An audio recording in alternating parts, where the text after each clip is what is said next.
எனக்கு புக் படிக்கிறது ரொம்ப பிடிச்ச விஷயம். நான் ரீசெண்டா படிச்சுட்டு முடிச்ச புக் தான் ஹவ் டு ஸ்டாப் வொரியிங். அந்த புக்ல 70% ஆஃப் த ஒரி, நம்ம கவலைப்படுற 70%க்கு காரணம் மணி அப்படின்னு சொல்றாங்க. ஒரு சாப்டர்ல அது குறிப்பிடப்பட்டிருந்தது. ஆனா இந்த ஒரிய நம்மளுக்கு சம்பளம் வந்தோடனே நம்மளால சரி பண்ணிக்க முடியும். அது எப்படி அப்படிங்கறத தான் இன்னைக்கு வீடியோல நான் உங்க கூட ஷேர் பண்ண போறேன். I am an ex-banker. நம்ம சேனல்ல மணி ரிலேட்டட் வீடியோஸ் நிறைய இருக்கு. இந்த மாதிரி இன்னும் நிறைய வீடியோஸ் பார்க்கணும்னா மறக்காம சேனலை சப்ஸ்கிரைப் பண்ணிக்கோங்க. Pass for 24 hours. உங்கள் சேலரி உங்கள் அக்கௌண்ட்டில் வந்து 24 மணி நேரத்துக்கு அந்த பணத்தை டச் பண்ணாதீங்க. 24 மணி நேரத்தில், ஏன்னா நம்மளுக்கு சேலரி பணம் வந்த உடனே இந்த பொருளை வாங்கணும் அந்த பொருளை வாங்கணும்னு நிறைய தேவையில்லாத இம்பல்ஸ் ஷாப்பிங் பண்ணுவோம். ஸோ அதை கட் பண்ணுறதுக்கு தான் இந்த பண்ண சொல்கிறேன். இந்த விஷயங்களை நான் வந்து பேங்க்கில் ஒர்க் பண்ண ஸ்டார்ட் பண்ண புதுசில் என்னோடய ஃபர்ஸ்ட் மந்த் சேலரி வந்தோன்னே நான் பண்ணேன். அன்றைக்கி சேலரி வந்தது, அன்றைக்கி சாயங்காலமே போய் என்னோடய பாதி சேலரிக்கு மேலே நான் காலி பண்ணிட்டேன். எல்லாருக்கும் ட்ரெஸ் வாங்கினேன். எனக்கு வந்து கேமரா வாங்கணும்னு ஆசைன்னு ஒரு கேமரா வாங்கினேன். பாதி பணத்துக்கு மேலே செலவு பண்ணிட்டு 15ஆம் தேதிக்கு அப்புறம் எதுவுமே இல்லைன்னு ஃபீல் பண்ணேன். அதுக்கப்புறமா நான் பண்ண ஆரம்பிச்ச விஷயங்கள்லாம் தான் இந்த பாயிண்ட்ஸில் இருக்குது. அதில் முதல் விஷயம், பணம் வந்தோன்னே நான் செலவு பண்ண மாட்டேன். அது இன்னைக்கு வரைக்கும் ஃபாலோ பண்ணுறேன். எங்களோட ரெண்டல் இன்கமாக இருக்கலாம், யூடியூப் இன்கமாக இருக்கலாம், டிஜிட்டல் ப்ராடக்ட்ஸ் இன்கமாக இருக்கலாம். எது வந்தாலும் உடனே அன்னைக்கு நான் செலவு பண்ண மாட்டேன். 24 hours வெயிட் பண்ணுவேன். அதுக்கப்புறமும் எனக்கு சில பொருட்கள் தேவைப்படுதுன்னா அதை வேற ஒரு ஆர்டர்ல தான் வாங்குவேன். அதை தான் அடுத்தடுத்த பாயிண்ட்ல பார்க்க போறோம். பே யுவர் செல்ஃப் ஃபர்ஸ்ட். இதை எல்லா ஃபினான்ஷியல் வீடியோஸ்ல நீங்க பார்க்க முடியும். ஆனா யாருமே இதை பண்றதில்லை. அதனால தான் இன்னமும் எல்லாரும் சொல்லிட்டு இருக்கோம், உங்களோட சம்பளம் வந்தோன்னா ஒரு 20%, 10%, இல்லை 2000, 1000 ரூபாயோ சேவ் பண்ணிடுங்க. எமர்ஜென்சி ஃபண்டுக்கோ எதுக்காக வேணாலும் இருக்கலாம். அதை சேவ் பண்ணிட்டு அதுக்கப்புறம் தான் மற்ற விஷயங்களை நம்ம பண்ணணும். ஸோ சேவ் பண்ணுறதை பண்ணிடுங்க. ஜேம்ஸ் கிளியர் அப்படின்னு சொல்லிட்டு ஒருத்தர் இருக்காரு. அட்டாமிக் ஹேபிட்ஸ் அப்படிங்கிற ஒரு பிரபலமான புக் எழுதினவர். அதில் வர ஒரு quote, ode for the person you wish to become. இந்த கோட் இந்த இடத்துலையும் பொருந்தும். நீங்கள் எடுக்கிற ஒவ்வொரு முடிவும் உங்களோட ஃபியூச்சர் ஃபினான்ஷியல் ஃப்ரீடமை தீர்மானிக்கும். நீங்கள் எடுக்கிற இந்த 20% நீங்கள் சேவ் பண்ணணும்னு நீங்கள் முடிவு பண்ணீங்க. நீங்கள் ஒரு 2000 ரூபாய் இன்னைக்கு சேவ் பண்ணணும், பணம் வந்தோன்னா சேவ் பண்ணணும்னு நீங்கள் முடிவு பண்ணுறது உங்களுக்கு நீங்களே ஓட் பண்ணிக்கிற மாதிரி உங்களோட ஃபினான்ஷியல் ஃப்ரீடம்காக அப்படிங்கிறத ஞாபகம் வச்சுக்கோங்க. ஸோ சேலரி வந்தோன்னா ஃபர்ஸ்ட் பண்ண வேண்டியது 24 மணி நேரத்துக்கு எதுவும் பண்ணக்கூடாது. அடுத்தது சேவ் பண்ணணும். Invest immediately. சேவிங்ஸுக்கும் இன்வெஸ்ட்மெண்ட்டுக்கும் டிஃப்ரென்ஸ் இருக்கு. சேவிங்ஸ் அப்படிங்கிறது குழந்தைங்களோட ஸ்கூல் ஃபீஸ்க்காக பணம் எடுத்து வைக்கிறது, அடுத்து வர ஏதாவது ஒரு வெக்கேஷனுக்காக எடுத்து வைக்கிறது, இல்லை வேற எதுக்காவது எடுத்து வைக்கிறது, இந்த மாதிரி கொஞ்சம் கொஞ்சம் பணம் எடுத்து வைக்கிறது, எமர்ஜென்சி ஃபண்டுக்கு எடுத்து வைக்கிறது, இதெல்லாம் சேவிங்ஸ். இன்வெஸ்ட்மெண்ட் அப்படிங்கிறது என்பிஎஸ்ல போடுறது, கோல்டில் போடுறது, மியூச்சுவல் ஃபண்டில் போடுறது, எஸ்ஐபி பண்ணுறது, இது எல்லாமே இன்வெஸ்ட்மெண்ட் நம்மளோட ஃபியூச்சருக்காக. ஏன்னா இதெல்லாம் வந்து லாங் டேர்ம், ரொம்ப வருஷம் இதெல்லாம் நம்ம வச்சிருந்து யூஸ் பண்ணுவோம். பட் சேவிங்ஸுங்கிறது 1 இயர்லேருந்து 5 இயர்ஸ்க்குள்ளே நம்ம எடுத்துருவோம். பட் இது வந்து ரொம்ப வருஷம் நம்ம வச்சுருக்கோம். இதுதான் நம்மளோட ஃபினான்ஷியல் ஃப்ரீடமுக்கே முக்கியமானது. ஸோ அதில் வந்து இன்வெஸ்ட்மெண்ட்டை வந்துட்டு பண்ணிவிடுங்க. சேவ் பண்ணுங்க. சேவ் பண்ணதுக்கப்புறம் சேவிங்ஸில் நீங்கள் எவ்வளோ இன்வெஸ்ட் பண்ணணும்னு நினைக்கிறீங்களோ அதை இன்வெஸ்ட்மெண்ட்டுக்கு கொண்டு போயிடுங்க. நாலாம் மிடில் கிளாஸ் அப்படிங்கிற வார்த்தையை எல்லாரும் இப்போ சரளமாக யூஸ் பண்ண ஆரம்பிச்சிட்டாங்க. ஆனால் நிறைய பேர் அவங்க மிடில் கிளாஸை தாண்டி ஹை கிளாஸ்க்கு போயிட்டாங்க, ரிச் ஆகிட்டோம் அப்படிங்கிறதே தெரியாமல் இருக்காங்க. அண்ட் நிறைய பேர் நம்மளால ரிச் ஆக முடியாதுன்னு கண்டிப்பாக நம்புகிறாங்க. ஆனால் ஒரே ஒரு விஷயம் மட்டும் நீங்கள் தொடர்ந்து பண்ணீங்கன்னா கண்டிப்பாக உங்களால் வெல்த்தி ஆக முடியும். அது என்ன விஷயம்னா கன்சிஸ்டன்சி. தொடர்ந்து பண்ணுறது, தொடர்ந்து சேவ் பண்ணுறது, தொடர்ந்து இன்வெஸ்ட்மெண்ட் பண்ணுறது. நீங்கள் வந்து மார்க்கெட் டைம் பண்ணுறதும்பாங்க. இந்த டயத்தில் வந்து நம்ம கோல்டுக்கு சிட்டுக்கு இந்த டயத்தில் பணம் கட்டினோன்னா நம்மளுக்கு கிராம் கூட கிடைக்கும். அந்த மாதிரி டைம் பண்ணாமல் எல்லா மாதமும் நம்ம பணம் போட்டுக்கிட்டே வரணும். ஸோ தட் நம்மளால கோல்டு வாங்க முடியும். எல்லா மாதமும் நம்ம பணம் போட்டுகிட்டே வரணும். ஸோ தட் நம்மளால ஃபியூச்சரில் ஃபினான்ஷியல் ஃப்ரீடமாக அச்சீவ் பண்ண முடியும். நம்ம போட்ட ஸ்டாக்ஸ்லேயோ என்பிஎஸ்லேயோ எதெல்லாம் நம்ம பணம் போட்டிருக்கோமோ அதில் நம்மளால நல்ல ரிட்டர்ன்ஸை நம்மளால பார்க்க முடியும். அதுக்கு நம்ம பண்ண வேண்டியது டைமிங் கிடையாது, தொடர்ந்து பண்ணுறது, விடாமல் பண்ணுறது. பே ஆல் எசென்ஷியல் பில்ஸ். நம்மளோட ரெண்ட் இல்லை ஹோம் லோன் கட்டுறீங்கன்னா ஹோம் லோனு கட்டுறது, அடுத்தது வந்துட்டு க்ராசரிஸுக்கு, ஈபிக்கு, பால் பணம் கட்டுறது, இந்த மாதிரி நம்மளோட நெசசரி பில்ஸ்லாம் இருக்கும் இல்லையா, இது எல்லாத்துக்கும் லேட்டாக பே பண்ணாமல் உடனே பே பண்ணிவிடுங்க. உடனே பே பண்ணோன்னா நம்மளுக்கு கிடைக்கிறது, நம்மளுக்கு நிம்மதியாக இருக்கும். நம்மளோட தேவையான பில் எல்லாத்தையுமே நம்ம பே பண்ணியாச்சு அப்படிங்கிற ஒரு சாட்டிஸ்ஃபேக்ஷன் வரும். பணம் பத்தாமல் போயிடுமோ, இந்த மாதம் நம்மளால மளிகை சாமான் வாங்க முடியாமல் போயிடுமோ, கடன் வாங்க வேண்டியது இருக்குமோ, கிரெடிட் கார்டு ஸ்வைப் பண்ண வேண்டியது இருக்குமோ, ஃபோன் ஆப்பில் வாங்கணுமோ, இந்த மாதிரிலாம் யோசிக்காமல் முன்னாடியே இந்த செலவுகள் எல்லாத்தையும் முடிச்சிருங்க. Refill your emergency fund. Emergency ஃபண்டுங்கிறது நம்மளோட எமர்ஜென்சிக்காக, ஹெல்த் எமர்ஜென்சி இல்லை அவசரமாக நம்மளுக்கு எப்போ தேவைப்படுதோ அது இருக்கிறதுக்காக. அது 3 to 6 months ஆஃப் லிவிங் எக்ஸ்பென்சஸை நம்ம எடுத்து வைக்கணும் அப்படிங்கிறது இருக்கு.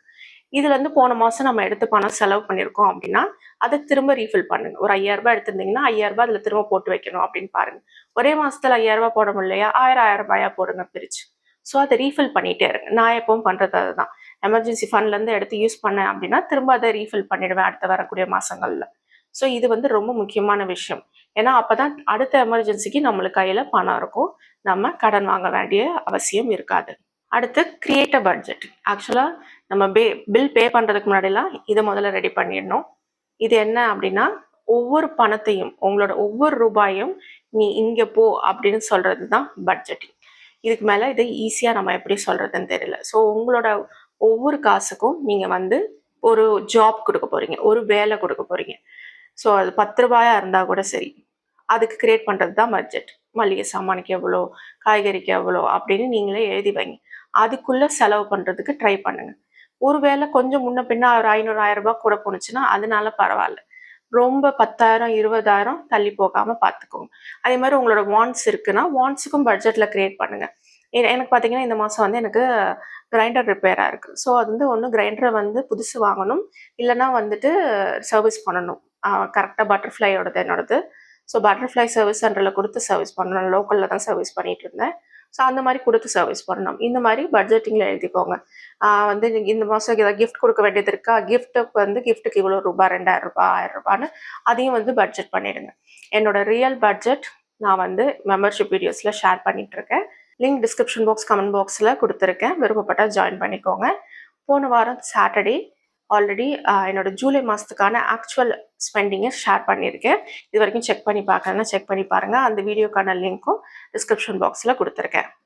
அது மட்டும் இல்லாமல் budgeting template Vasanthi Shankar digital download ஸ்டோரில் இருக்குது. மேனுவலாக பண்ணுறது, எக்ஸலில் பண்ணுறது, இது ரெண்டுமே அஸ் அன் எக்ஸ்பேங்கராக நான் பர்சனலாக க்ரியேட் பண்ணி நான் பர்சனலாக யூஸ் பண்ணுறது தான். இதுக்கு முன்னாடி நான் மேனுவலாக தான் 2-3 வருஷம் பண்ணிகிட்டு இருந்தேன். அதுதான் மேனுவலில் இருக்குது. அதுக்கப்புறம் எக்ஸலில் இப்போ பண்ணிகிட்ருக்கேன். அதுதான் வந்து எக்ஸல் ஷீட்டாக அவைலபிள் இருக்குது. விருப்பப்பட்டால் நீங்கள் வாங்கிக்கலாம். இந்த 2 ப்ராடக்ட் மட்டும் இல்லாமல் வசந்தி சங்கர் டிஜிட்டல் டவுன்லோட் ஸ்டோரில் மொத்தம் 12 ப்ராடக்ட்ஸ் இருக்குது. Cleaning routine, home loan calculator, டெப்ட் tracker, whole house decluttering checklist தமிழில் அண்ட் இங்கிலீஷில், home binder, meal planning guide, network tracker, no spend challenge and saving challenge. 8-in-1, 5-in-1, 3-in-1, 2-in-1 அப்படின்னு 4 option இருக்குது. இது 4 up to 20% வரைக்கும் ஆஃபரில் available இருக்குது. Link description box and comment பாக்ஸில் கொடுத்துருக்கேன். விருப்பப்பட்டால் செக் பண்ணி பாருங்கள். Clear credit card balance. So அடுத்து பண்ண வேண்டிய விஷயம், கிரெடிட் கார்டு பேலன்ஸ் இருக்குன்னா அதை கிளியர் பண்ணுறது. கிரெடிட் கார்டு தான் இருக்கிறதுலே ஹையஸ்ட் இன்ட்ரெஸ்டாக இருக்குது. இதை விட மொபைல் ஆப்பில் லோன் வாங்குறாங்க இல்லையா, அதுலேயும் ரொம்ப ஹையாக தான் இருக்குது. ஸோ அந்த மாதிரிலாம் வாங்கியிருக்கீங்கன்னா இது எல்லாத்தையும் கிளியர் பண்ணுறதுக்கு ட்ரை பண்ணுங்கள். கிரெடிட் கார்டு யூஸ் பண்ணுறீங்க அப்படின்னா அதை டெபிட் கார்டு மாதிரி தான் யூஸ் பண்ணணும். அதில் பணம் செலவு பண்ணுறீங்கன்னா உடனே அதில் பணம் போட்டுடணும். ஸோ வந்து நம்மக்கிட்ட இல்லாத பணத்தை நம்ம செலவு பண்ணக்கூடாது அப்படிங்கிற மாதிரிலாம் சொல்லுவாங்க. ஸோ கிரெடிட் கார்டுங்கிறது அதுதான், நம்மக்கிட்ட இல்லாத பணத்தை நம்ம செலவு பண்ணிட்டு இருக்காது. ஸோ அந்த இன்ட்ரெஸ்ட்லாம் இருக்குது அப்படின்னா நம்ம இன்வெஸ்ட் பண்ணி சேவ் பண்ணி எந்த பிரயோஜனமும் இருக்காது. நம்ம ஏன்னா அதை விட அதிக இன்ட்ரெஸ்ட் வந்து வட்டியாக கொடுத்துட்ருப்போம். வெல்த்தை வந்து கிரியேட் பண்ண முடியாமல் போகிறதுக்கு இந்த மாதிரியான கிரெடிட் கார்டு, மொபைல் ஆப்பில் வாங்குறது, இதெல்லாம் தான் மெயின் காரணம். ஸோ இந்த கிரெடிட் கார்டு பேலன்ஸை அடுத்தது க்ளோஸ் பண்ணுங்கள். Review last month. நான் சொன்னேன் இல்லையா, நான் வந்து ஷேர் பண்ணுறேன் அப்படின்னு சொல்லிட்டு என்னோட ரியல் ஸ்பெண்டிங்கை ஷேர் பண்ணுறேன், என்னோட ஆக்சுவல் பட்ஜெட்டை ஷேர் பண்ணுறேன். ரியல் ஸ்பெண்டிங்கை நான் ஷேர் பண்ணுறதுக்கு முன்னாடி நான் பண்ணுற விஷயம் என்னென்னா ரிவ்யூவிங் மை செல்ஃப். என்னோட ரிவ்யூ எப்படி இருக்கும் அப்படின்னா, எவ்வளோ டோட்டலாக செலவாயிருக்கு, நான் பட்ஜெட் எவ்வளோ போட்டிருக்கேன், பட்ஜெட் தாண்டி இருக்கா, பட்ஜெட்குள்ளே இருக்கா, பட்ஜெட் தாண்டி இருந்ததுன்னா எதனால, அது ஒர்த்தா, இல்லை வந்து தேவையில்லாமல் செலவு பண்ணிட்டோமா, அந்த இடத்த கண்ட்ரோல் பண்ணியிருக்கலாமா, நம்ம வாங்கின பொருள் ஒர்த்தான்னு எப்படி இப்போ தீர்மானிக்கிறதுனா, நம்ம அதை யூஸ் பண்ணுறோம் அப்படின்னா அது ஒர்த்ஃபுல், யூஸ் பண்ணலைன்னா அந்த இடத்துல அது ஒர்த் இல்லைன்னு அர்த்தம். ஸோ ஒர்த்தாக ஒரு பொருள் ஒர்த்தாக இருக்கிறதும் இல்லாததும் நம்ம கையில் தான் இருக்குது. ஸோ ஒர்த்ஃபுல்லான பொருளில் தான் நம்ம இன்வெஸ்ட் பண்ணணும், நம்ம செலவு பண்ணணும். ஸோ இந்த மாதிரியான நிறைய கொஷின்ஸ் உங்களை நீங்களே கேட்டு பாருங்க. இந்த மாதிரி மந்த்லி ரிவ்யூ பண்ணுறது மூலமாக லாங் டேர்மில் உங்களால் வெல்த் கிரியேட் பண்ண முடியும். ஒரு மாதத்துக்கு ஒரு 10 நிமிஷம் தான் நீங்கள் செலவு பண்ண போகிறீங்க. இந்த மாதிரி டைம் செலவு பண்ணி அதை ரிவ்யூ பண்ணிவிட்டு அதுக்கேற்ற மாதிரி அடுத்த மாத பட்ஜெட்டை அட்ஜஸ்ட் பண்ணுங்கள். எங்கே வந்து குறைக்கணும், எங்கே வந்து கூட்டணும் அப்படிங்கிறத நீங்கள் பார்த்துக்கோங்க. இப்போ மளிகை சாமான் வேலைலாம் கூட்டிகிட்டே தான் இருக்குது, அதுனா அத்தியாவசிய செலவுகள், அதில் கூட்டுறதா இருந்தால் கூட்டுங்க.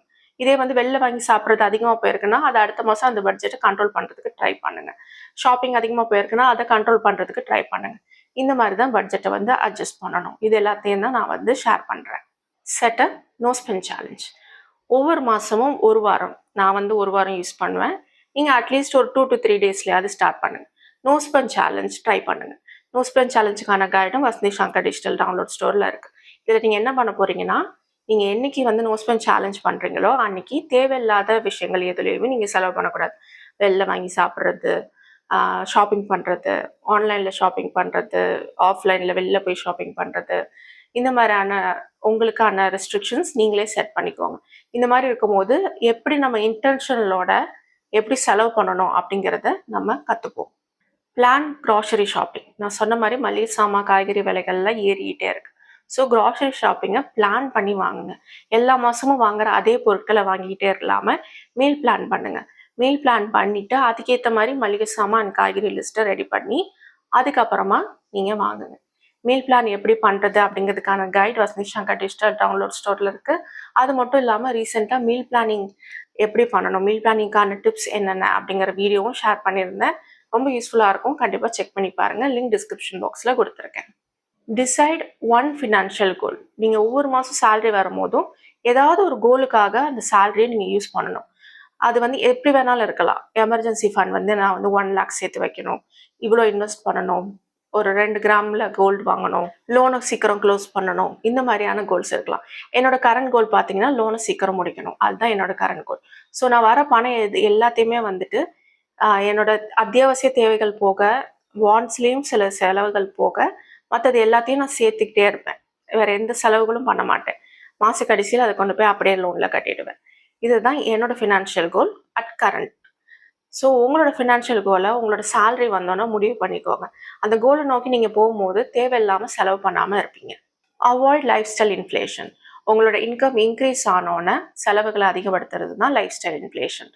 ஆனால் நீங்கள் செலவுகளை இன்க்ரீஸ் பண்ணுறதுக்கு பதிலாக ஸ்டேட்டஸாக உங்களை வெளில காட்டிக்கிறதுல, உங்களோட ட்ரெஸ்ஸில், உங்களோட ஹேண்ட்பேக்ஸில் அதுலேயும் கொஞ்சம் கொஞ்சம் பண்ணலாம். பட் ரொம்ப எக்ஸ்ட்ரீம் போயிடாதீங்க. நீங்கள் வந்து 1000 ரூபாய் இன்க்ரிமெண்ட் கிடைக்குதுன்னா 1000 ரூபாய்க்கும் செலவு பண்ணாமல் ஒரு 200 ரூபாய்க்கு இதில் செலவு பண்ணிவிட்டு மிச்சம் 800 ருபீஸ் இருக்கும் பாருங்கள், அதில் இன்வெஸ்ட்மெண்ட்டில் இன்க்ரீஸ் பண்ணுங்கள். 1000 ரூபாங்கிறத ஒரு எக்ஸாம்பிளுக்காக சொல்கிறேன். இன்க்ரிமெண்ட் எவ்வளோ வேணாலும் இருக்கலாம். ஸோ இன்வெஸ்ட்மெண்ட்டை நீங்கள் இன்க்ரீஸ் பண்ணும்போது உங்களோட future you will thank yourself. Automate everything. Self டிசிப்ளினுக்காக நம்ம வெயிட் பண்ணிட்டு இருந்தோம்னா எந்த வேலையுமே நடக்காது. ஸோ எல்லாத்தையுமே ஆட்டோமேட் பண்ணுங்கள். எஸ்ஐபி பண்ணுறது, ஆர்டி பண்ணுறது, கோல்டு ஷீட்டுக்கு நீங்கள் ட்ரான்ஸ்ஃபர் பண்ணுறது, இது எல்லாமே வந்து ஆட்டோமேட் பண்ண முடியும். எதெல்லாம் ஆட்டோமேட் பண்ண முடியுமோ அதெல்லாம் ஆட்டோமேட் பண்ணுங்கள். இல்லைன்னா அதுக்குன்னு ஃபிக்ஸ்டு டேட் வச்சுட்டு அந்த டேட்டில் நீங்களே ட்ரான்ஸ்ஃபர் பண்ணுங்கள். பட் ஆட்டோமேட் பண்ண முடிஞ்ச இடத்துல ஆட்டோமேட் பண்ணிவிடுங்க. அதுதான் பெஸ்ட்டாக இருக்கும். Leave some money unallocated. நீங்கள் பட்ஜெட் போடும்போது ஒரு 5000 ரூபாயோ, ஒரு 8000 ரூபாயோ, 10,000 ரூபாயோ உங்களுக்குன்னு ஒரு பஃபர் வச்சுக்கோங்க. எனக்கு பார்த்தீங்கன்னா ஒரு 10,000 ரூபாய் பஃபர் நான் வச்சுருப்பேன். அந்த 10,000 ரூபாய்க்கு நான் எந்த செலவுகளும் அதை வந்து எனக்கு சேலரி அதை என்னோட இன்கம்லேயே நான் கன்சிடர் பண்ண மாட்டேன். ஸோ தட் அந்த பணம் வந்து எப்போவுமே பஃபரில் இருக்கும். எனக்கு எமர்ஜென்சியாக அதாவது தேவைப்படுது. போன மாதம் எனக்கு எமர்ஜென்சியாக எனக்கு தேவைப்பட்டுச்சு. ஏன்னா எங்கள் வீட்டில் இருக்க ஆர்ஓ ஃபில்டர் உடஞ்சி வீட்டுக்குள்ளே ஃபுல்லாக தண்ணி வந்துருச்சு. ஸோ அந்த ஃபில்டர் சேஞ்ச் பண்ணுறதுக்கு 3500 ருபீஸ் ஆணுச்சு. அப்போ நான் எமர்ஜென்சி ஃபண்ட்லேருந்து எடுக்காமல் அந்த 10,000 ரூபாயில இருந்தது நான் எடுத்துக்கிட்டேன். ஸோ அதனால தான் இந்த கொஞ்சம் பணத்தை வந்து அன்அலோகேட்டடாக விடுங்க அப்படின்னு சொல்கிறேன். ஸோ தட் அது உங்களுக்கு பஃபர் மாதிரி இருக்கும். உங்களுக்கு இந்த மாதிரி எமர்ஜென்சி செலவு வரும்போது நீங்கள் இதுலேருந்து எடுத்துக்கலாம் அப்படிங்கிற மாதிரி இருக்கும்.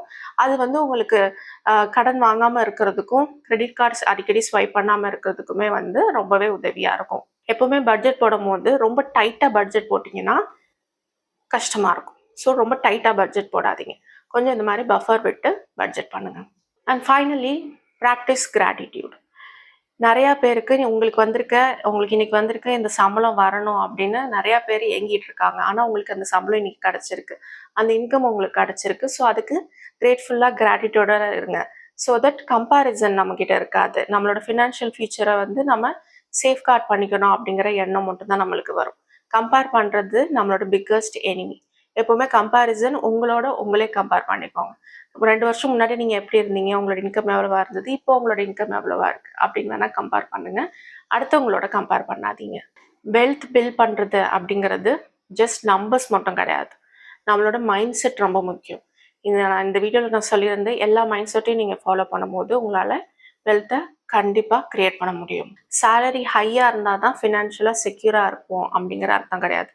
நம்ம ஃபாலோ பண்ணுற சின்ன சின்ன ஹேபிட்ஸ் மூலமாக நான் சொன்ன இந்த 15 பாயிண்ட்ஸ் நீங்கள் ஃபாலோ பண்ணுறது மூலமாக உங்களால் ஸ்ட்ரெஸ்ஸை குறைக்க முடியும், உங்களோட சேவிங்ஸை இன்க்ரீஸ் பண்ண முடியும், உங்களோட இன்வெஸ்ட்மெண்ட்ஸை இன்க்ரீஸ் பண்ண முடியும், வெல்த்தையும் க்ரியேட் பண்ண முடியும். இது வரைக்கும் உங்களோட சேலரி வந்தோடனே நீங்கள் பண்ணுற ஃபர்ஸ்ட் விஷயம் என்ன அப்படிங்கிறது கமெண்ட் பண்ணுங்கள்.